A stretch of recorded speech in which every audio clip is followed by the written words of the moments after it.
اللہ يعلم ما تحمل كل انثى وما تغيض الارحام وما تزداد وكل شيء عنده بمقدار عالم الغیب والشہادة الكبیر المتعال۔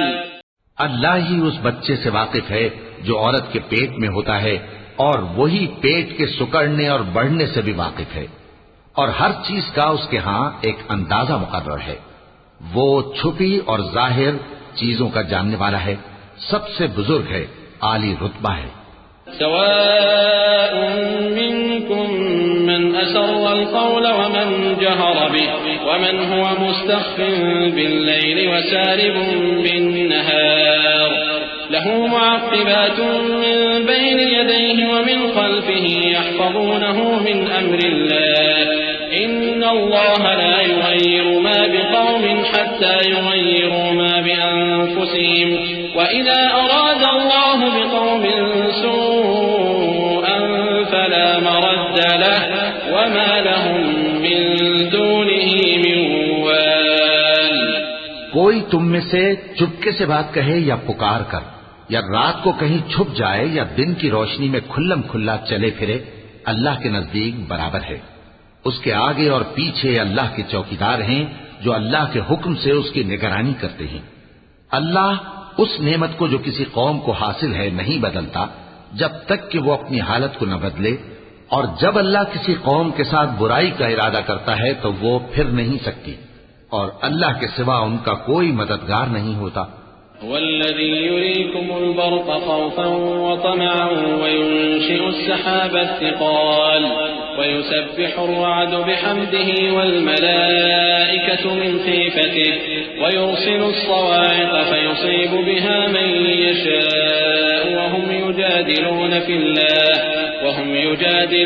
الله وهو شديد المحال له دعوة الحق والذين يدعون من دونه لا يستجيبون لهم بشيء إلا كباسط كفيه إلى الماء ليبلغ فاه وما هو ببالغه وما دعاء الكافرين إلا في ضلال ولله يسجد من في السماوات والأرض طوعا وكرها وظلالهم بالغدو والآصال۔ وہی تو ہے جو تم کو ڈرانے اور امید دلانے کے لیے بجلی دکھاتا اور بھاری بھاری بادل پیدا کرتا ہے، اور رعد اور فرشتے سب اس کے خوف سے اس کی تسبیح و تحمید کرتے رہتے ہیں، اور وہی بجلیاں بھیجتا ہے، پھر جس پر چاہتا ہے گرا بھی دیتا ہے، جبکہ وہ اللہ کے بارے میں جھگڑتے ہیں، اور وہ بڑی قوت والا ہے۔ کام کا پکارنا تو اسی کا ہے، اور جن کو یہ لوگ اس کے سوا پکارتے ہیں وہ ان کی پکار کو کسی طرح قبول نہیں کرتے مگر اس شخص کی طرح جو اپنے دونوں ہاتھ پانی کی طرف پھیلا دے تاکہ دور ہی سے اس کے منہ تک آ پہنچے، حالانکہ وہ اس تک کبھی بھی نہیں آ سکتا۔ اور اسی طرح کافروں کی پکار بیکار ہے۔ اور جتنی مخلوقات آسمانوں اور زمین میں ہے، خوشی سے یا ناخوشی سے اللہ کے آگے سجدہ کرتی ہے، اور ان کے سائے بھی صبح و شام سجدے کرتے ہیں۔ چونکہ آیت سجدہ تلاوت کی گئی ہے لہذا سامعین پر سجدہ واجب ہے۔ قل من رب السماوات والأرض قل الله قل أفاتخذتم من دونه أولياء لا يملكون لأنفسهم نفعا ولا ضرا قل هل يستوي الأعمى والبصير أم هل تستوي الظلمات والنور أم جعلوا لله شركاء خلقوا كخلقه فتشابه الخلق عليهم قل الله خالق كل شيء وهو الواحد القهار۔ ان سے پوچھو کہ آسمانوں اور زمین کا پروردگار کون ہے؟ تم ہی کہہ دو کہ اللہ۔ ان سے کہو کہ کیا تم نے اللہ کو چھوڑ کر ایسے لوگوں کو کارساز بنایا ہے جو خود اپنے نفع و نقصان کا بھی اختیار نہیں رکھتے؟ کہو کیا اندھا اور آنکھوں والا برابر ہیں، یا اندھیرا اور اجالا برابر ہو سکتا ہے؟ بھلا ان لوگوں نے جن کو اللہ کا شریک مقرر کیا ہے، کیا انہوں نے اللہ کسی مخلوقات پیدا کی ہے جس کے سبب ان کے لیے مخلوقات مشتبہ ہو گئی ہے؟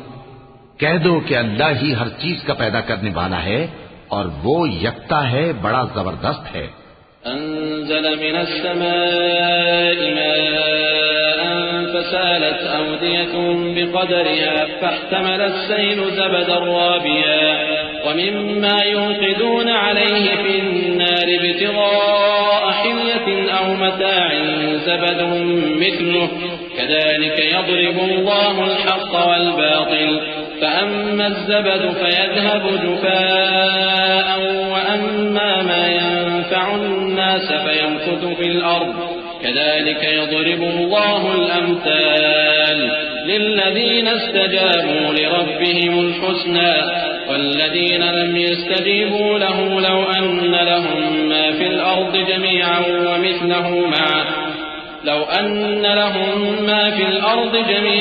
ومثله معه لافتدوا به أولئك لهم سوء الحساب ومأواهم جهنم وبئس المهاد۔